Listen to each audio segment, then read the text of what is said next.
Acclamez très fort, acclamez très fort. Acclamons très fort Jésus. Ah, plus que ça. Acclamons Jésus plus que ça. Acclamons Jésus plus que cela. Donnons-lui gloire, donnons-lui gloire. Célébrons le roi des rois. Célébrons sa majesté. Il est Dieu. Alléluia. Gloire à toi Jésus. Gloire à toi notre Seigneur. Merci, je vous prie de vous asseoir dans la sainte présence de celui qui est Dieu et Père. Alléluia. Alléluia. Regardez quelqu'un, l'excellence à côté de toi et dites-lui, Jésus-Christ est Dieu. Il est le Seigneur de seigneurs. Il est le roi de rois. Il est le premier et le dernier. Il est mon sauveur. Acclamons notre sauveur. Acclamons notre sauveur. Acclamons notre sauveur. Acclamons très fort notre sauveur. Lui qui nous a sauvés du péché. Il nous a sauvés de la mort. Vous savez, je lisais encore la parole hier. Et encore très tôt ce matin. Et cette parole des Écritures m'a fortement touché au niveau d'Apocalypse quand Jésus dit, je suis le premier, je suis le dernier. J'étais mort et je suis vivant pour l'éternité. Il dit, je tiens les clés de la mort et des séjours des morts. Est-ce qu'on peut acclamer ce Jésus? Oh, il tient les clés de la mort et des séjours des morts. Ce qui veut dire que la mort n'aura pas de pouvoir sur nous. Alléluia. Ce qui veut dire en d'autres termes, que ici sur la terre, tu ne mourras pas avant ton temps. Je ne mourrai pas avant mon temps. Parce que celui qui a les clés de la mort et des séjours des morts, c'est mon sauveur. C'est ton sauveur. Donc même si les gens ont pu dire des choses sur toi, même si les gens t'ont condamné, même si les gens ont décrété ta mort, mais si lui ne donne pas son aval, aucun de ces décrets ne pourra arriver. Alléluia. Voilà pourquoi j'ai dit, tu vivras, tu raconteras les œuvres de l'Éternel. Dites après moi, je vivrai. Je raconterai les œuvres de l'Éternel. Vous savez, comme j'aime bien le dire, que si tu meurs, tous les plans de Dieu pour ta vie s'achèvent. Donc, on ne peut plus rien faire pour toi et tu ne pourras plus rêver ni accomplir quoi que ce soit. Voilà pourquoi la plus grande attaque que l'ennemi essaye de lancer contre quelqu'un, c'est de le tuer. Parce qu'il sait que dès que la personne meurt, la personne ne peut plus espérer. La personne ne peut plus s'attendre à faire quoi que ce soit parce que son temps est fini sur la terre. Mais toi et moi, je déclare, nous ne mourrons pas, nous vivrons. Nous raconterons les œuvres de Dieu. Parce que celui qui a les clés de ce jour de mort et de la mort, c'est notre Seigneur. Voilà pourquoi, bien aimé, qu'ils montent, qu'ils descendent, qu'ils aillent à gauche, qu'ils aillent à droite, ils sont sous nos pieds. Dites, ils sont sous mes pieds. N'ayez pas peur, car celui qui est avec toi, celui qui est avec moi, est plus grand que celui qui est dans ce monde. Sache tout simplement sur quoi tu es établi, sur quoi tu es bâti. Ah, Jésus a dit, les portes de séjour des morts ne prévaudront jamais contre mon église. Alléluia. Ne sommes-nous pas l'église de Jésus? Alléluia.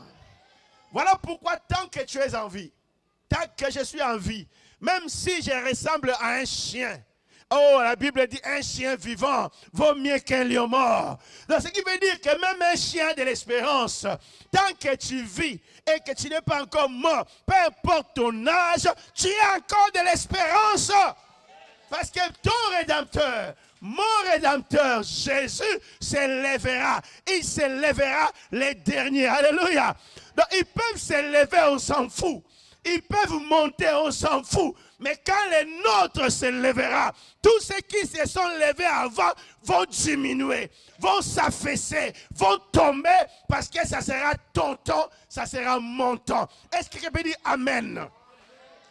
Alléluia. Voilà pourquoi n'ayez pas peur de l'avancée des autres. N'ayez pas peur du temps des autres. Attends ton temps. Parce qu'en ton temps, ton Dieu s'élèvera. Alléluia.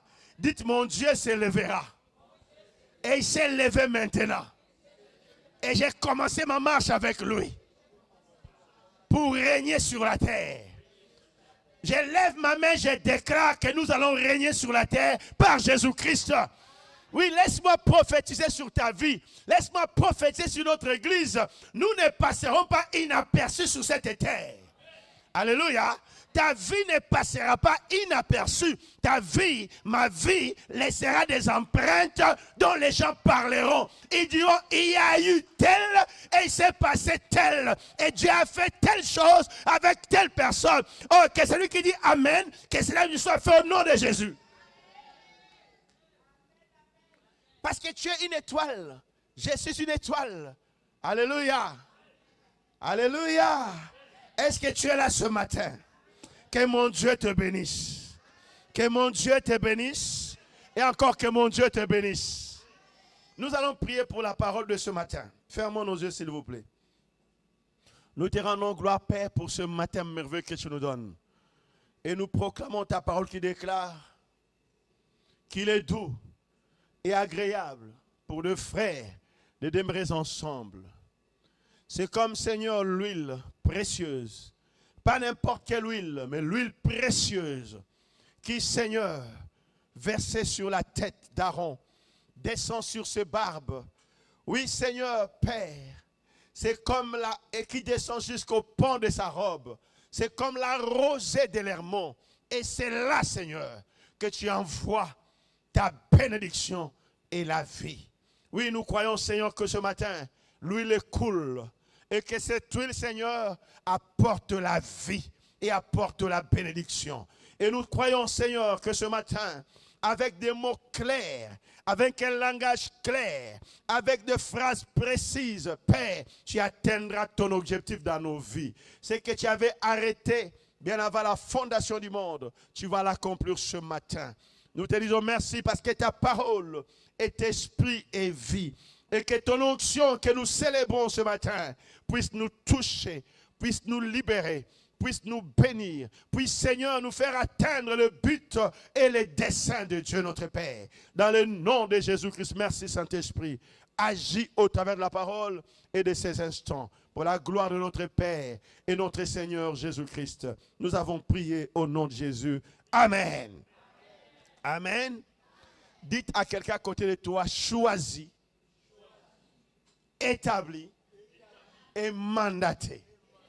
Nous continuons aujourd'hui et nous allons par la grâce de Dieu de finir notre message que nous avions entamé le dimanche dernier. Amen.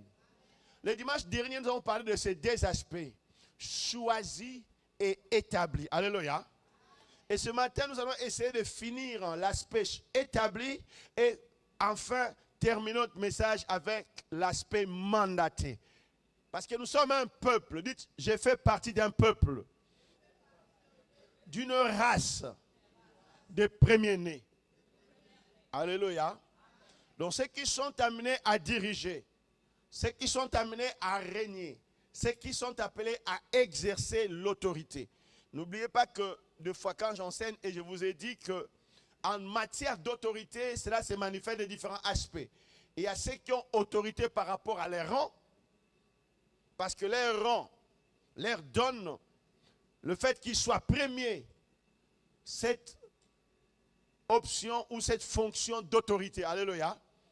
Et que notre Dieu et Père est la source de toute autorité. Il y en a aussi ceux qui ont l'autorité de fonction. Parce qu'une fonction leur est conférée, est établie dans cette fonction. J'en ai parlé un peu le dimanche dernier aussi. Cette fonction leur confère une autorité. Et cela n'a rien à voir par rapport à leur âge, mais par rapport à la fonction qu'ils ont reçue. Alléluia. Et dans notre message de dimanche, nous avons dit à ce qui concerne nous, enfants de Dieu, peuple de Dieu, pour que nous puissions aller loin et saisir notre destinée, et plus encore, accomplir les desseins de Dieu sur la terre, nous devons connaître la source ou même notre origine.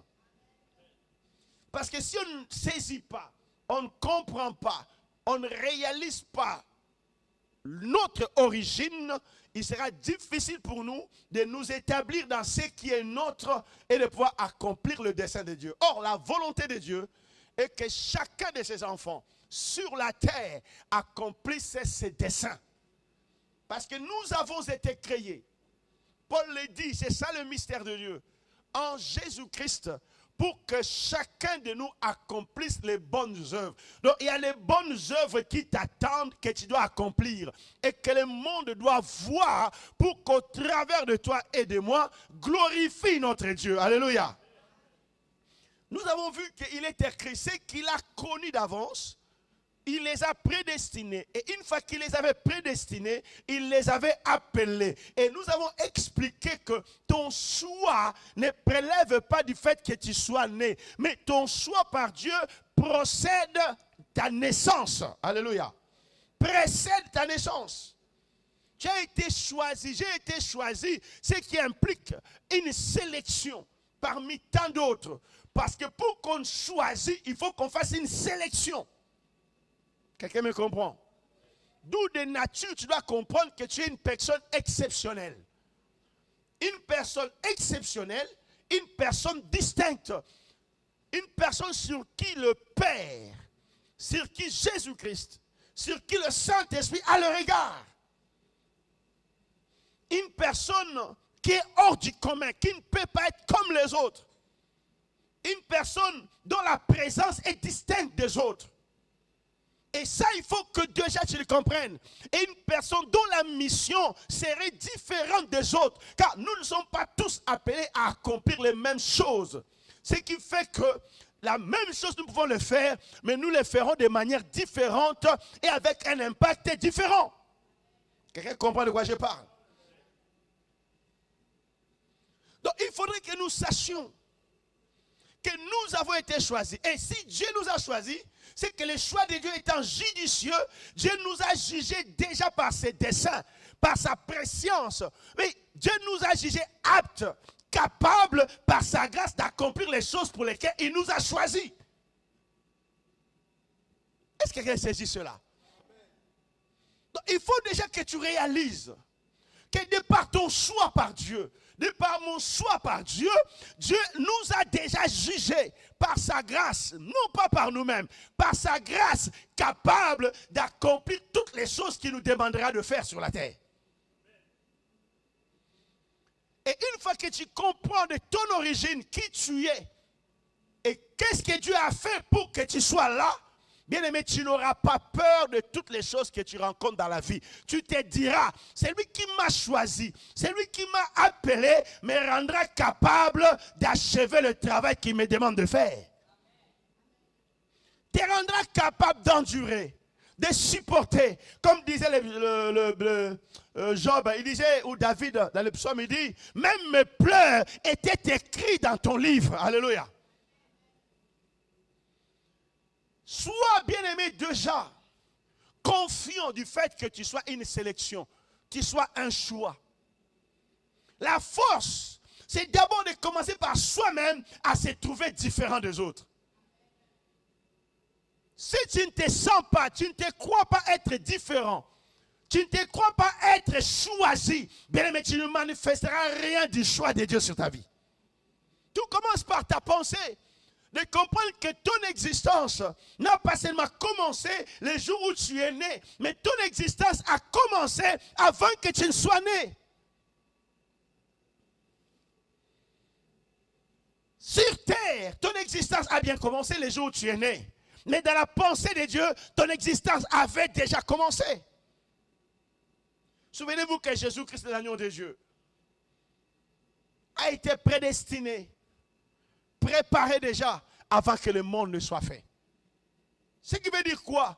Mais que toi aussi et moi aussi avons déjà été dans le plan, avons déjà été dans les desseins de Dieu avant que Dieu ne créa le monde. Laissez-moi te le dire clairement. Ici sur la terre, rien n'échappe au contrôle de Dieu. Même si les choses peuvent paraître de fois que Dieu n'en a pas le contrôle. Mais en réalité, à la fin, c'est toujours le dessein de Dieu qui s'accomplit. Parce que Dieu a le contrôle sur tout.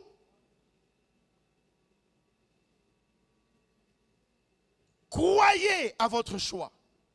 Croyez à votre appel.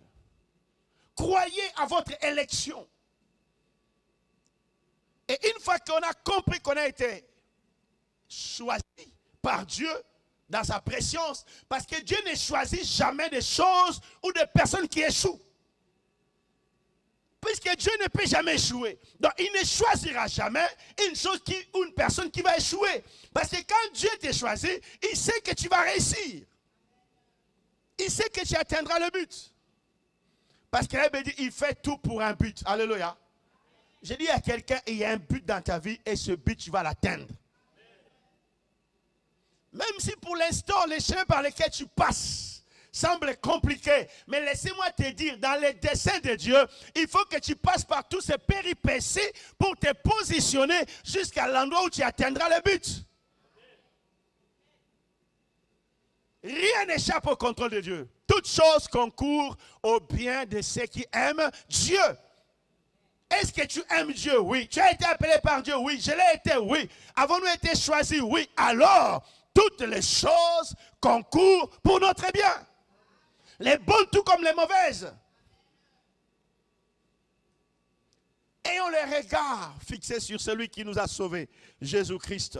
Et nous avons dit, une fois que Dieu nous a choisis, quand tu le fais, il nous a établis. Et nous avons expliqué des domaines dans lesquels Dieu nous a établis. Il nous a établis d'abord dans le lieu céleste en Jésus-Christ. Et nous avons défini et nous avons expliqué ces choses. Que nous avons été établis. Parce que quand tu n'es pas établi, tu ne peux rien faire. Tu peux bien avoir ce qu'on pourrait appeler grade ou autre chose. Mais si tu n'es pas établi quelque part, tu ne pourras pas l'exercer. Parce que l'autorité commence quand tu es établi. Alléluia. Quand tu es établi, et je vous ai dit que Dieu nous a établis d'abord dans le lieu céleste, et j'ai expliqué pourquoi. C'est parce que sur la terre et dans le lieu céleste, il y a des esprits qui essayent de gouverner, de régner, de dominer et même de contrecarrer les plans de Dieu. Alléluia. Et notre bataille ne vient pas de la terre, mais notre bataille vient des lieux célestes. Car Paul dit, nous ne luttons pas contre la chair ni le sang, mais contre les autorités, les dominations, les puissances, les esprits méchants dans le lieu céleste. Est-ce que quelqu'un comprend? C'est là que la bataille se joue. Ici sur la terre, ce n'est que le reflet de cette bataille céleste. Or, quand Jésus a ressuscité, Dieu l'a élevé au-dessus des cieux et l'a établi au-dessus de tout nom, toute autorité, toute domination, toute puissance, tout règne, au-dessus de tout ce qui peut se nommer, et dans ces siècles, et dans les siècles à venir, ou dans le lieu céleste.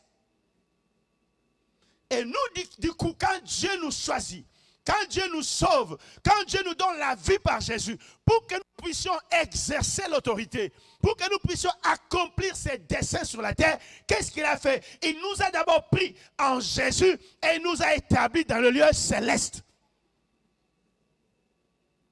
C'est là que tu es établi. Donc, le mystère de la vie chrétienne et de tout enfant de Dieu, c'est que tu as ce que je pourrais appeler une double existence. Une existence terrestre et une existence céleste. Ton corps étant sur la terre, ton esprit vit dans le lieu céleste en Jésus-Christ. Et toutes les bonnes influences, toutes les influences que tu peux exercer sur la terre, te proviendra de ce que ton esprit reçoit de Christ dans le lieu céleste. Qu'est-ce que la Bible dit? Nous avons été bénis. De quoi? De toutes sortes de bénédictions dans le lieu céleste en Jésus-Christ. Nous ne sommes pas bénis sur la terre. Nous sommes bénis dans le lieu céleste. Et une fois que cette bénédiction, notre esprit le reçoit, alors notre situation matérielle les manifeste. Voilà pourquoi Dieu nous a établis là-bas. Des fois, nous comportons mal. Nous nous battons d'abord sur la terre. Bien aimé, nous n'avons pas à nous battre d'abord sur la terre. Nous devons mener la bataille dans le lieu céleste. Et une fois qu'on l'aura vaincu et qu'on aura fait asseoir l'autorité qui est nôtre, alors dans le lieu terrestre, nous allons les manifester. Quelqu'un m'écoute ce matin? Voilà que Dieu nous a pris. Éphésiens l'a dit, il nous a pris. Et nous a ressuscité ensemble avec Jésus et nous a fait asseoir dans le lieu céleste en Christ. Voilà là où Dieu nous a établis en premier. Dans le lieu céleste. Tu es une créature céleste bien que terrestre. Parce qu'en toi, tu as déjà triple dimension. Tu as une dimension humaine, mais tu as une dimension aussi spirituelle. Et par ton âme et par ton esprit, tu as une dimension spirituelle. Et c'est cette dimension que tu dois développer parce que tout vient de l'esprit. La Bible dit, nous savons que tout ce qui existe provient de l'invisible. Dites après moi, invisible. Tout ce qui existe, toi et moi, le monde matériel, proviennent d'abord de l'invisible. C'est l'invisible, c'est l'esprit qui en a donné l'existence. Voilà pourquoi Dieu nous amène d'abord à nous établir dans le lieu céleste. Et voilà pourquoi vous comprenez également que ce que vous ne voyez pas, ce que vous ne percevez pas, ce que vous n'appelez pas et ne saisissez pas dans votre pensée, ni dans votre imagination, vous ne pourrez jamais le matérialiser sur la terre. Pour que cette chaise existe, quelqu'un a dit concevoir dans son esprit. Quelqu'un comprend? Pour que cet bel immeuble ou ce bâtiment existe, quelqu'un a dit le concevoir. Quelqu'un a dû le voir dans son esprit. Et une fois qu'il l'a saisi, alors il l'a matérialisé. Quelqu'un comprend cela? Ça ne peut pas changer. Ça a toujours été comme ça et ça restera comme ça. L'esprit précède le matériel. Voilà que Dieu nous a établis là-bas. Dans le lieu céleste. Dieu nous a bénis là-bas. Dans le lieu céleste en Jésus-Christ. Et où est-ce que Dieu nous a établis encore? Il nous a établis en second lieu dans l'église qui est son corps, qui est son royaume. Voilà pourquoi j'ai expliqué brièvement en disant que tu dois appartenir à une assemblée. Tu dois appartenir à un groupe de gens qui adorent, qui élèvent et qui célèbrent le nom de Jésus-Christ. Et j'ai insisté pour vous dire qu'il n'existe pas de chrétiens des réseaux sociaux. Il n'existe que des chrétiens appartenant à un groupe. Parce que dans les groupes, Dieu a fait des choses. Dieu a fait des promesses. Ou dans l'église, il a établi. Pourquoi? Pour que chacun apprend et chacun exerce ce qu'il a reçu de lui. Tu dois l'exercer. Tu dois apprendre. Tu dois comprendre les voies de Dieu. Tu dois être enseigné de Dieu. Tu dois être discipliné par Dieu. Et dans l'église, Dieu fait quoi? Il établit les apôtres, des prophètes, des docteurs, des pasteurs, des évangélistes. Pour préparer cette armée. Parce que la vérité, c'est quoi? C'est que Dieu fait de nous une armée. Dites une armée. Et nous allons comprendre cela quand je vais parler du troisième aspect, mandaté. Dieu fait de nous une armée. Les chrétiens ne comprennent pas. Ils pensent que la vie chrétienne, c'est une vie où quelqu'un vient juste pour chanter, pour danser, pour dire que le Seigneur est grand. Bien aimé, la vie chrétienne va au-delà de cela. La vie chrétienne, c'est un enrôlement dans une armée pour mener une bataille. Pour mener une bataille. Pour mener une guerre et pour accomplir des tâches. La vie chrétienne, ce n'est pas une vie où on vient que danser. Non, les danser, c'est notre reconnaissance pour ce que Dieu a fait. Mais être chrétien, c'est être engagé dans une bataille. Être enrôlé dans une armée. Voilà pourquoi l'apôtre Paul disait ceci. À Timothée, il dit, mène le combat de la foi. Comme un bon soldat. Comme un bon soldat. Dieu nous établit dans un corps pour que nous constituions une armée. D'ailleurs, vous devez savoir, Dieu, en nous sauvant, en nous établissant dans l'église, il ne nous enlève pas directement du monde, mais il nous laisse encore dans le monde, bien qu'il n'étant pas du monde. Pourquoi? Parce que nous avons par la suite un mandat de constituer un corps, de constituer une armée, de constituer un groupement qui va faire quelque chose dans le monde. Ça, malheureusement, beaucoup ne comprennent pas ça. Voilà pourquoi nous trouvons parmi les chrétiens, il y en a qui meurent tôt. Tout simple parce qu'ils n'ont pas compris qu'en étant sauvés, en étant enrôlés, ils sont engagés comme soldats dans le royaume de Dieu et dans l'armée du Seigneur. Je vous ai dit hier et le dimanche dernier, que puisque vous avez été choisis et que j'ai été choisi, ce qui fait que nous sommes sujets à des combats que des fois nous n'arrivons pas à expliquer ni à comprendre. Pourquoi ces combats s'acharnent contre nous? Parce que le diable sait qu'en étant choisis, en ayant été choisis, nous constituons déjà une menace pour son royaume. J'ai dit à quelqu'un ici, tu es une menace pour le royaume du diable.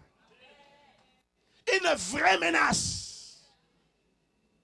Les diables te craignent. Les démons te craignent. Voilà pourquoi ils te combattent. Pour que tu ne te retrouves pas. Mais je lève ma main, je déclare. Tu vas te retrouver et tu vas causer des dégâts dans le royaume des ténèbres. Il essaie de te distraire. De t'amener dans la futilité pour que tu ne saisisses pas que tu es un choix de Dieu. Tu es une flèche de Dieu. Tu es le bras de Dieu. Alléluia. J'ai dit à quelqu'un, tu es le bras de Dieu. Alléluia. Tu es l'instrument des jugements de Dieu sur la terre. Mais il faut que tu réalises cela. Tu as été établi. J'ai été établi dans le lieu céleste, mais aussi dans l'église. Alors, la conséquence c'est quoi? La Bible dit, n'abandonnez pas vos assemblées.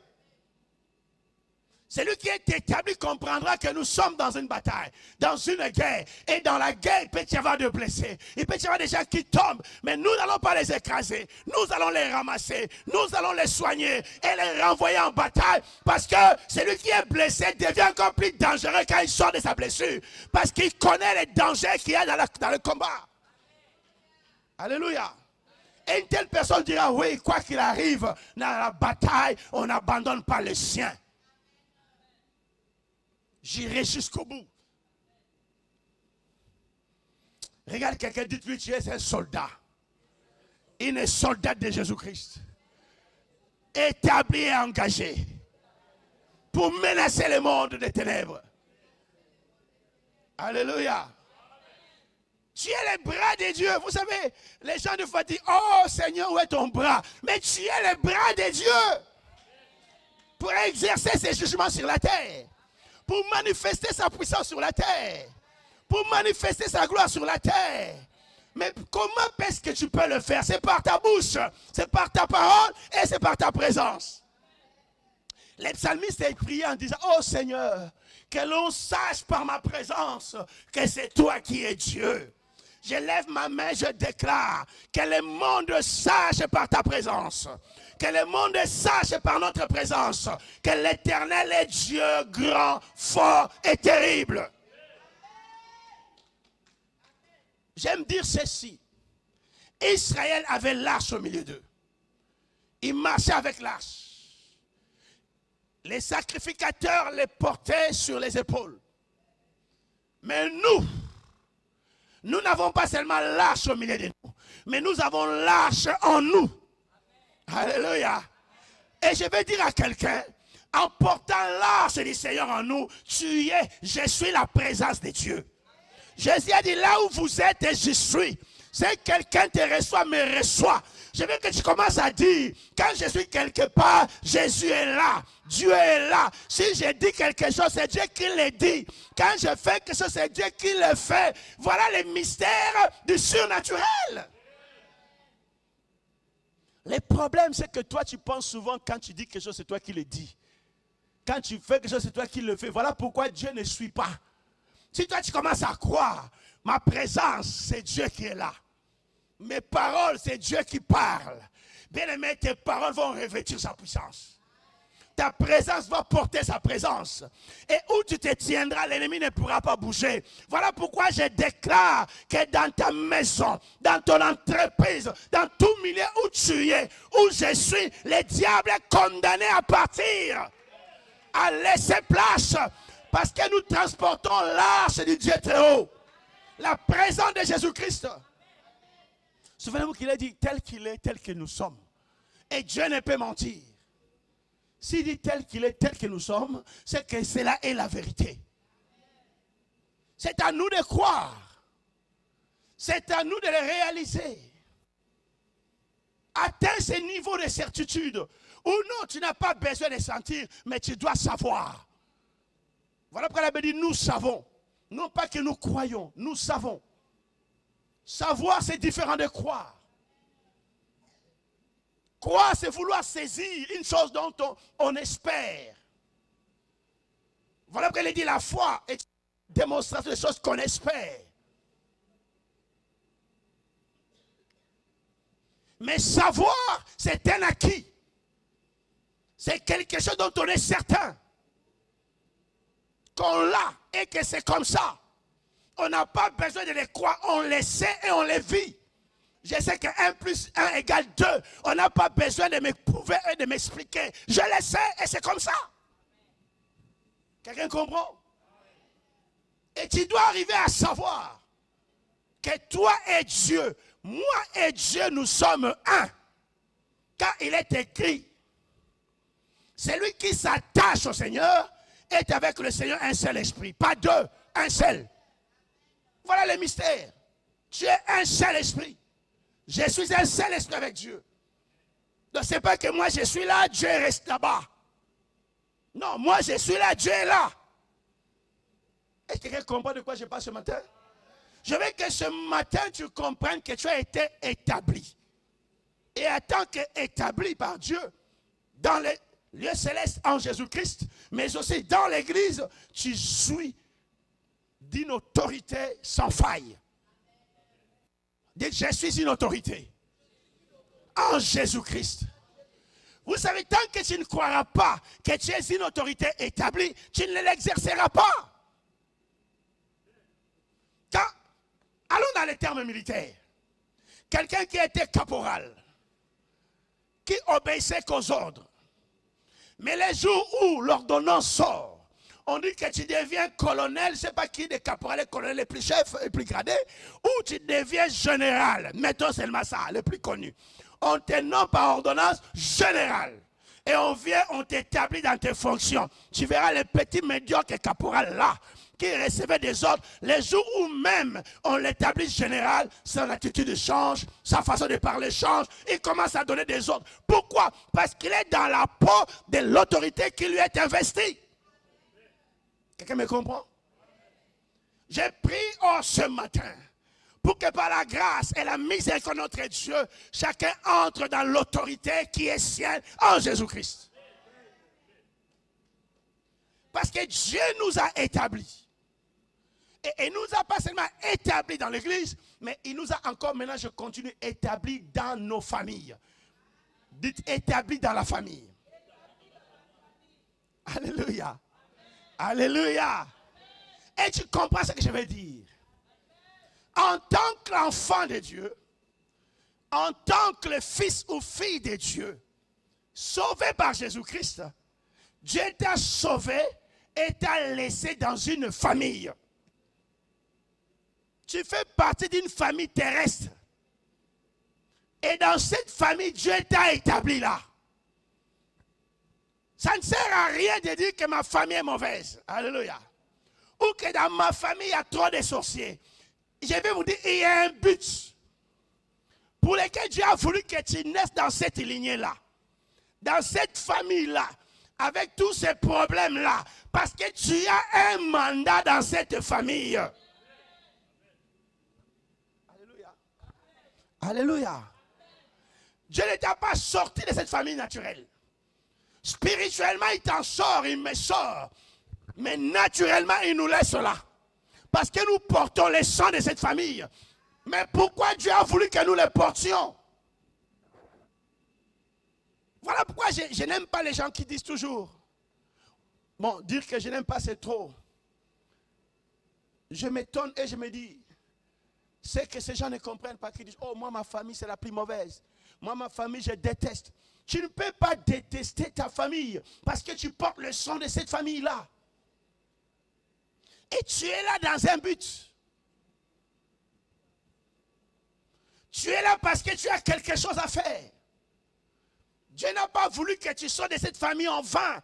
Parce que Dieu t'a jugé en te choisissant capable d'amener les changements dans cette famille. Alléluia. Voilà pourquoi Actes chapitre 16, le verset 31 au verset 32, nous allons lire.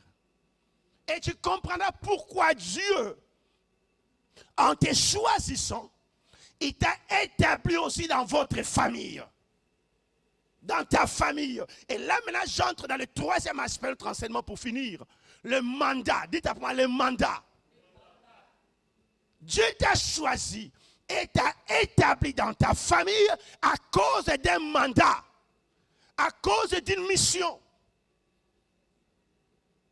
Et Actes chapitre 16, verset 31-32 va nous le faire comprendre. Si on nous les met sur le tableau, on va les lire. Paul et Silas répondirent, crois au Seigneur Jésus, et tu seras sauvé, toi et ta famille. Et ils lui annoncèrent la parole du Seigneur, ainsi qu'à tous ceux qui étaient dans sa maison. Est-ce que quelqu'un a entendu cette parole? C'était les geôliers. La personne qui gardait Paul et Silas en prison. Dieu a permis que Paul et Silas aillent en prison pour le salut d'abord de cet homme et de sa famille. Certaines choses qui peuvent vous arriver, vous pouvez trouver cela mal, mais Dieu le permet pour le bien de quelqu'un. Alléluia. Et que par votre mal qui vous est arrivé, que les desseins de Dieu s'accomplissent. Voilà pourquoi un enfant de Dieu se remet toujours au Seigneur. Il sait que ma vie serve à l'accomplissement des desseins de Dieu.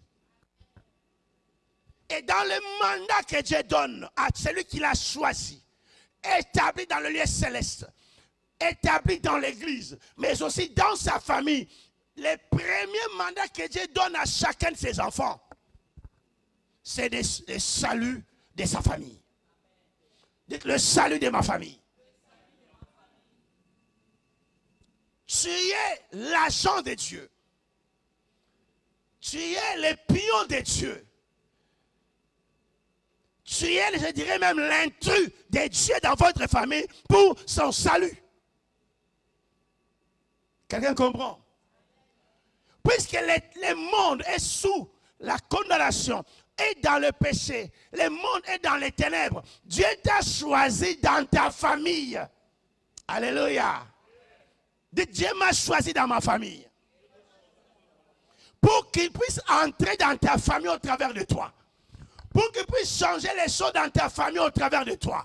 Pour qu'il puisse sauver ta famille au travers de toi. Voilà le tout premier mandat que tu as reçu de Dieu. Menez la bataille dans ta famille. Parce que Dieu sait que le sang de votre famille est corrompu. Dieu sait que dans votre sang il y a des liens. Dieu sait que dans votre sang il y a la sorcellerie. Dieu sait dans votre sang il y a l'occultisme et la magie. Mais Dieu voulait mettre fin à cela et sauver les autres. Il t'a choisi toi et il t'a mandaté de mener la bataille pour arrêter ces choses-là. Dites, je suis le soldat de Jésus. Mandaté à mettre fin aux œuvres du diable dans ma famille. Alléluia. Je ne t'ai pas posé la question pour certains. Il y a des gens qui dans ta famille auraient été meilleurs que toi. Mais ce n'est pas eux que Dieu a choisi. Ce n'est pas eux qui se sont convertis en premier. Mais c'est toi qui s'es converti. Parce que le choix de Dieu n'est pas le choix des hommes. Cela n'a rien à voir avec l'intelligence. Cela n'a rien à voir avec les savoirs. Mais cela a à voir avec ce que Dieu sait comme aptitude que les gens ne savent pas. Tu n'es pas dans ta famille par hasard. Dieu ne t'a pas sauvé par hasard. Il t'a sauvé pour que tu sauves le tien. Il a été dit à cet homme, crois et tu seras sauvé. Toi et ta famille. Comment est-ce que sa famille devait être sauvée? Alors que c'était lui qui était sauvé et qui était enfant des apôtres. Mais c'est parce que lui, en étant sauvé, Dieu est entré dans cette famille. Je vais dire à quelqu'un, Dieu est entré dans ta famille par toi.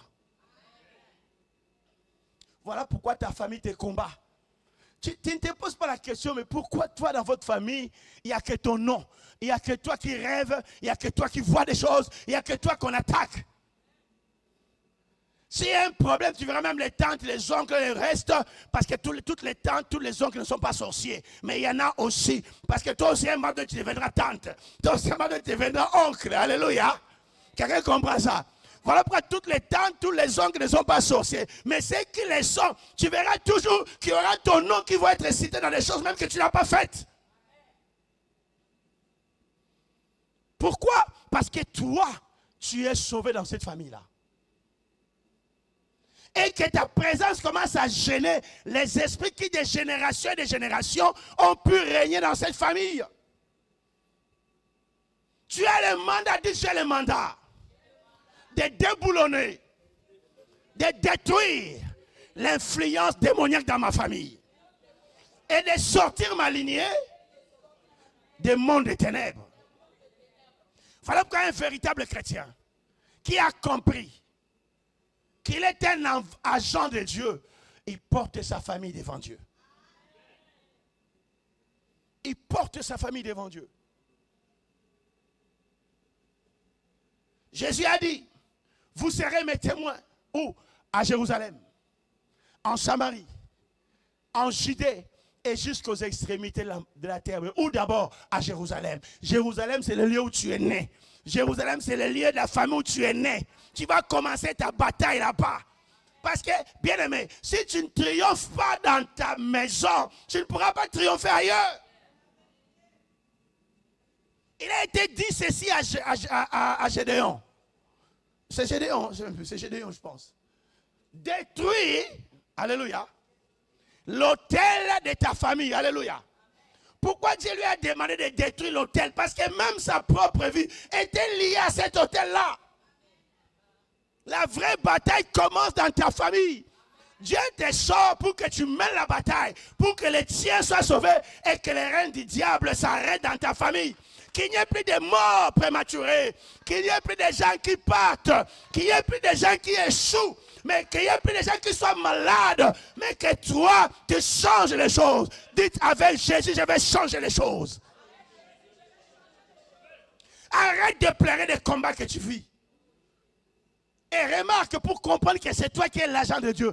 Dès l'instant où tu as commencé à prier pour ta famille, les choses ont commencé à se compliquer pour toi. Les combats venaient de tous côtés. Des rêves des fois bizarres. Et même des fois tu rêves que tu es dans ta maison. Une maison que tu as laissée il y a longtemps. J'ai connu des gens qui ont même rêvé qu'ils allaient dans leur ancienne maison pour sortir des choses qui étaient restées là-bas. Alors qu'eux, ils vivent déjà en Europe depuis des années. Ils voient quelqu'un les amène, ils voient, viens, je t'amène dans votre maison. Vous devez sortir les choses de là. Parce que, bien aimé, dans votre maison, dans votre famille, il y a votre vie qui peut y rester. Pour ceux qui ont été faits, et cela veut tout ça va dire l'autel de votre famille. Cela représente l'autel de votre famille. Voilà, il dit, crois au Seigneur Jésus, tu seras sauvé, toi et ta famille. Bien aimé, tu as le mandat du salut de ta famille. Je vais dire à quelqu'un, le sang de tes frères, le sang de tes soeurs, le sang de ta mère, le sang de ton père est entre tes mains. Fais ton travail. Sors ce que tu peux sortir de là. Ceux qui ne voudront pas sortir, ce n'est pas ton problème. Mais toi, fais ton boulot, fais ton job. Crois au Seigneur Jésus, tu seras sauvé, toi et ta famille. Voilà le mandat. Mais pour que tu l'exerces, tu dois d'abord comprendre que tu as été choisi. Pour que tu l'exerces, tu dois comprendre que tu as été établi. Pour que tu te tiennes dans l'autorité et que tu mènes la bataille. Dis à quelqu'un, combat le combat de Dieu pour ta famille.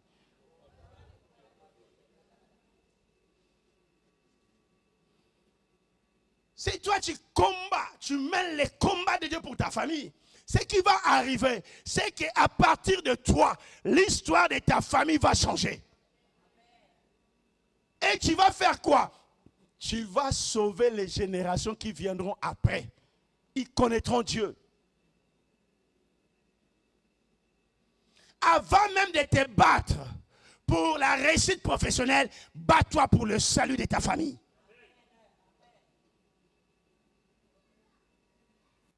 Parce qu'une personne peut apparemment réussir professionnellement, mais si les hôtels de famille ne sont pas détruits, il tombera dans les mêmes travers que ceux précédents sont tombés. Voilà pourquoi le mandat que tu as en premier, une fois que Dieu t'a sauvé, une fois que Dieu t'a restauré, t'a choisi, t'a établi, c'est de mener le combat du salut de ta famille. Prie, jeûne, fais des prières d'autorité, parle, évangélise ta famille. Ils se moquent de toi, mais toi tu parles. Parce que toi tu sais que tes ennemis, ce n'est pas tes frères ni tes soeurs. Ce sont les esprits que vos parents, vos aïeuls, vos arrière-grands-parents ont servi. Mais Dieu t'a élevé pour mettre fin à ces choses-là. Ah, je lève ma main, je déclare que Dieu te donne la force nécessaire. Que Dieu te donne l'onction nécessaire.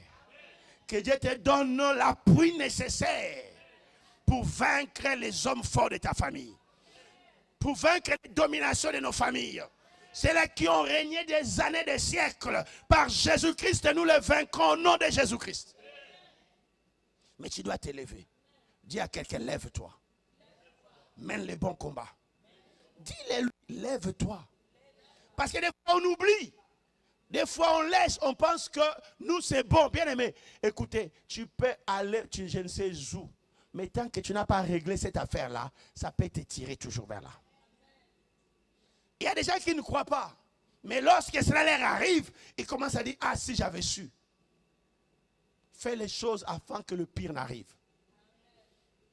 Quel est le deuxième mandat que Dieu donne à tout celui qu'il a choisi et qu'il a établi?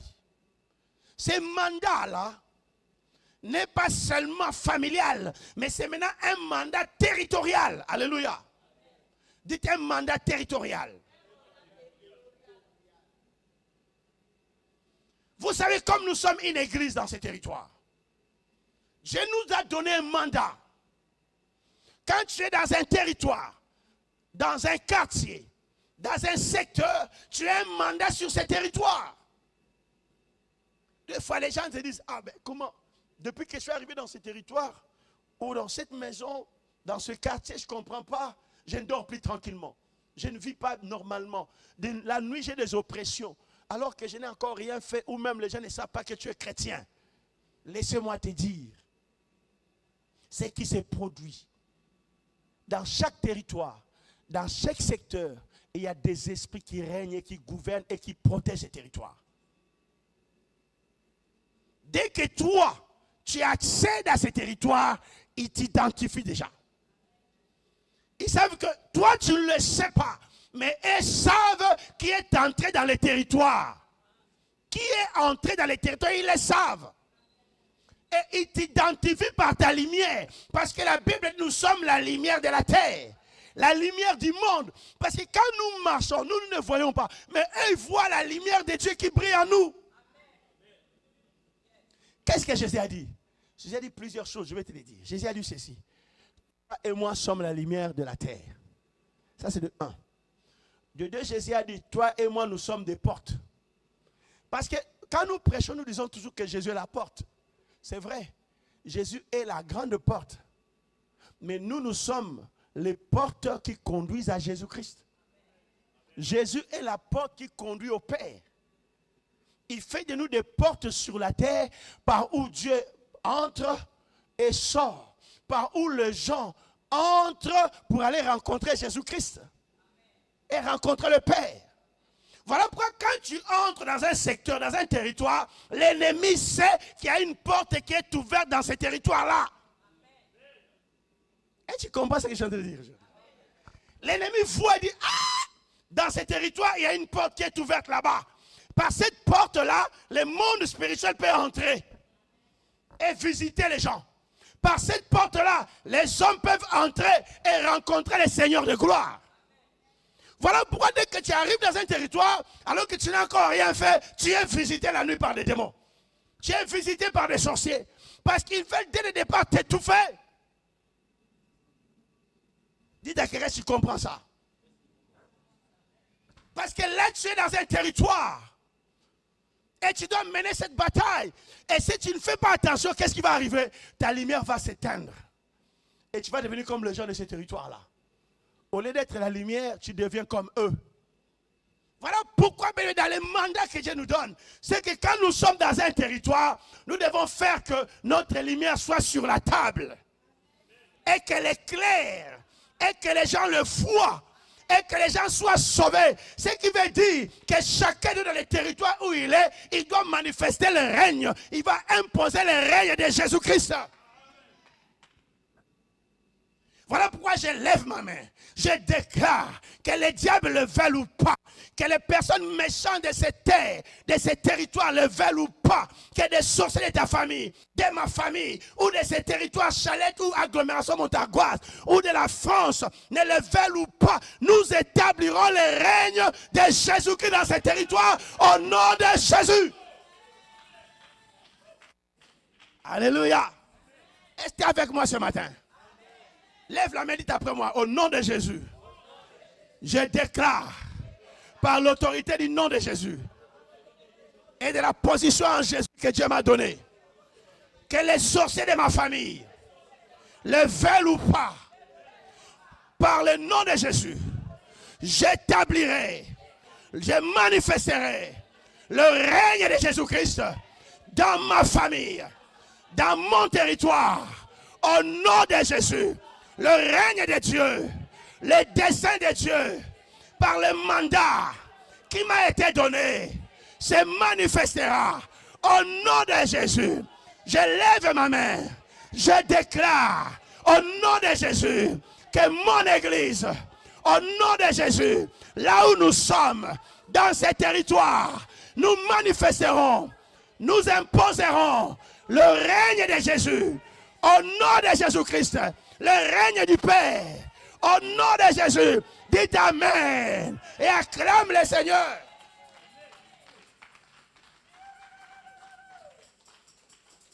Ne crains pas les combats que tu vis la nuit. Moi, votre pasteur, j'en connais. Il y a des nuits où c'est vraiment compliqué. Tu mènes des batailles où les esprits territoriaux viennent te combattre. J'en vois tout le temps. Parce qu'ils savent que ma présence dans ces territoires les déstabilise. Ma présence dans ces territoires les fait tomber. Ma présence dans ces territoires manifeste le règne de Dieu. Je vais dire à quelqu'un, tu portes avec toi le règne de Dieu pour ton territoire. Possède, commence par posséder ta maison. Les justes possèdent sa demeure. Possède ta maison. C'est ma maison. C'est Jésus qui règne ici. Par ma présence dans cette maison, c'est Jésus qui est établi ici. Par ma présence dans cette entreprise, c'est Jésus qui est là. Personne ne pourra me toucher. Personne ne pourra m'ôter ici. Oui, je partirai quand j'en aurai fini. Mais tant que je n'ai pas fini, je reste là. Voilà pourquoi je dis, tant que les desseins de Dieu ne sont pas accomplis par nous dans ces territoires, nous ne partirons pas. Quelqu'un m'a bien entendu?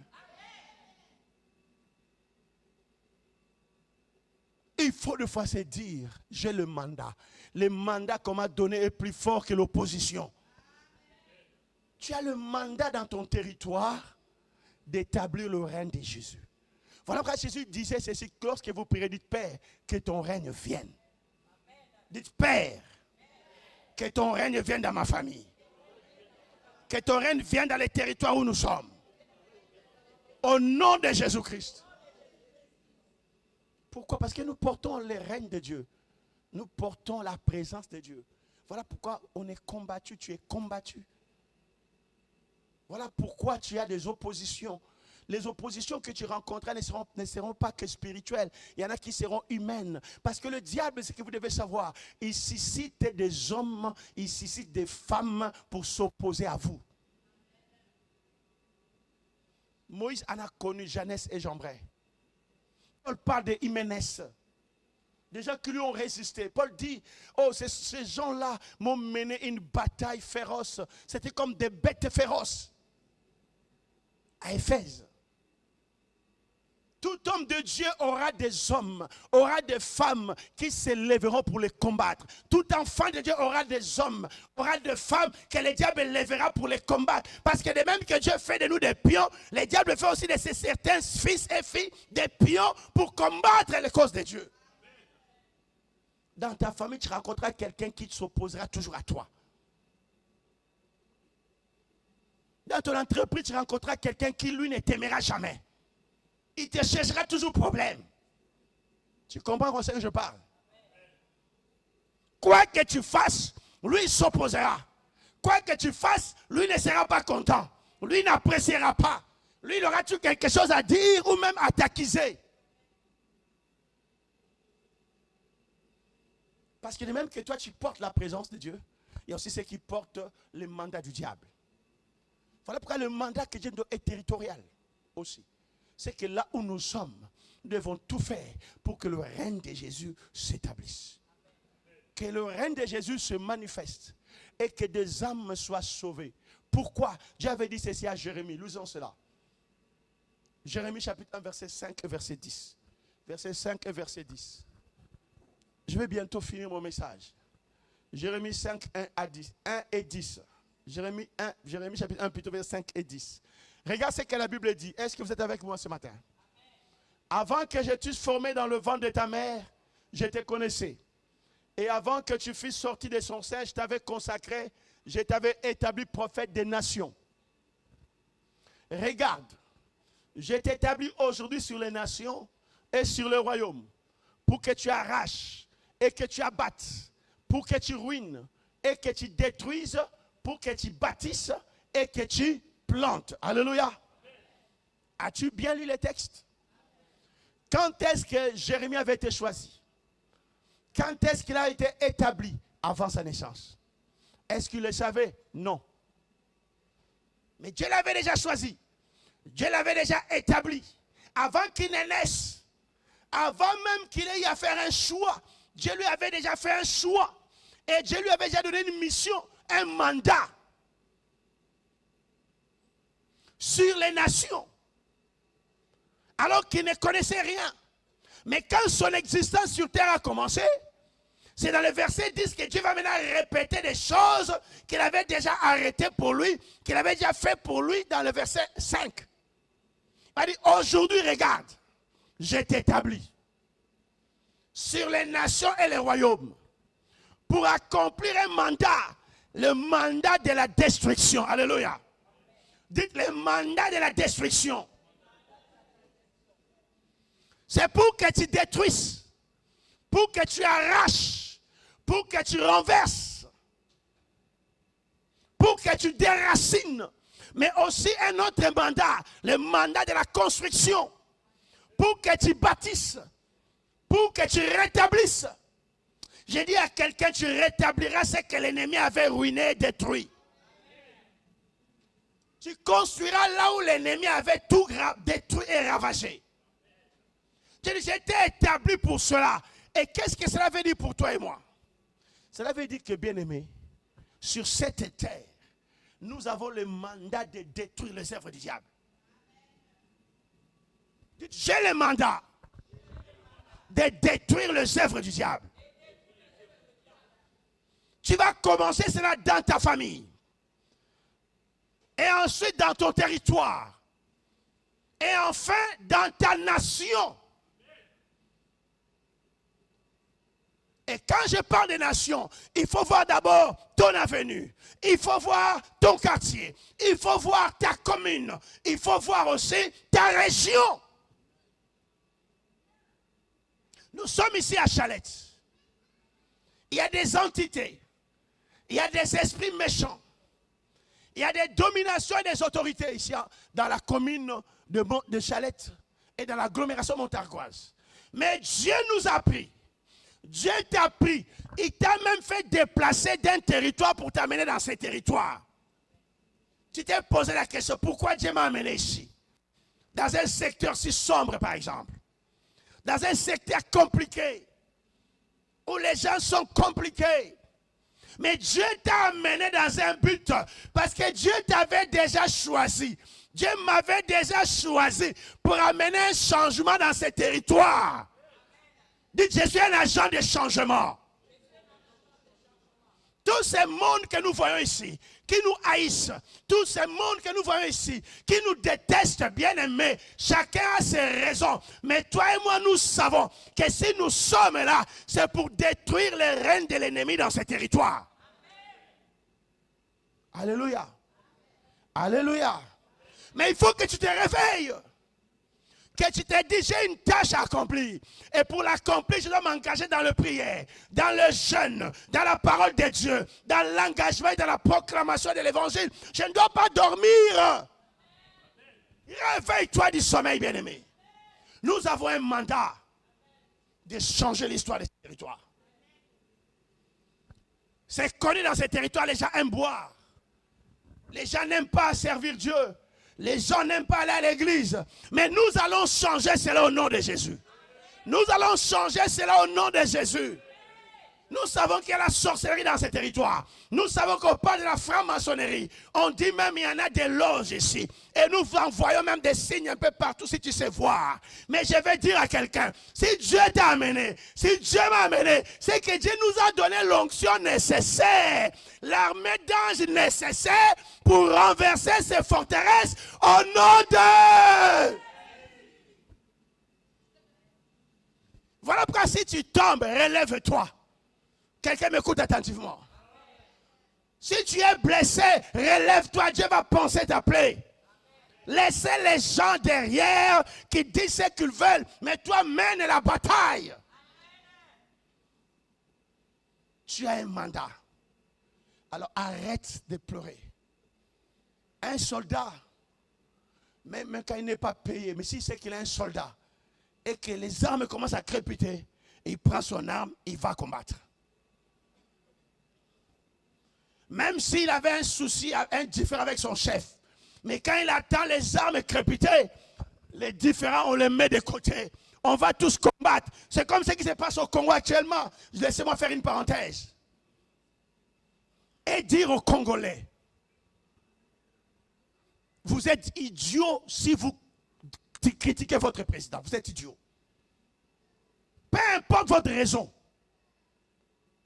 Vous serez idiots alors qu'on veut vous prendre le pays, on veut vous prendre les villes. Vous êtes encore en train de vous battre au sujet des chefs. Les problèmes du chef se règlent après. Les problèmes, c'est d'abord votre territoire. Combattez pour votre territoire. Les problèmes de la maison, les problèmes de la famille, on les règle une fois qu'on a fini les problèmes avec l'ennemi. Ne soyez pas insensés. Moi, je ne sais pas ce qui se passe actuellement exactement, parce que je ne suis pas politicien. Mais je dirais à mes confrères, à mes consoeurs, quand l'ennemi entre dans votre maison, oubliez vos conflits. Faisez tous face à l'ennemi. Et quand vous aurez repoussé l'ennemi, alors réglez votre problème en vous. Parce que sinon, l'ennemi va vous asservir. Et vous n'aurez même pas le temps encore de voir si vous avez un territoire. C'est pareil dans l'église.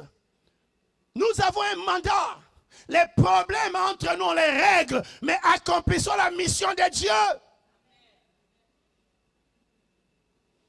Oh, tel a fait cela. Ça, c'est des petits problèmes. Mais le grand problème, c'est ce qui se passe dehors. Que faisons-nous pour que les reines de l'ennemi soient détruites? Regarde qui dit, tu as un mandat. Arrête les idioties. Alléluia. Arrête la distraction. Pour ta famille, tu as un mandat. Pour ces territoires, tu as un mandat. Pour cette église, tu as un mandat. Tu es un soldat, une soldate, engagée par Jésus-Christ, qui mène la bataille contre les esprits méchants, contre les principautés, les autorités et les dominations. Si tu te distrais, tu seras effacé. Parce que dans cette guerre, laissez-moi vous dire, si vous ne faites pas attention, l'ennemi vous efface. Vous efface. Il vous fait carrément regarder ailleurs. Et vous passez à côté de tous les destinées de votre vie. Mais moi, je lève ma main, je déclare que la miséricorde de Dieu, la faveur de notre Dieu, soit le partage de chacun d'entre nous pour que chacun amène ou mène le vrai combat et triomphe au nom de Jésus-Christ. Je vais clôturer, mais la Bible dit ceci. Dieu nous fait toujours triompher en Jésus-Christ. Vous savez, cette église, si toi et moi, menons le vrai combat de la foi, dans les prières, dans le jeûne, dans la proclamation de l'évangile, en faisant fi de tout ce qu'on peut dire et entendre, bien aimé, nous remplirons cela, nous déborderons.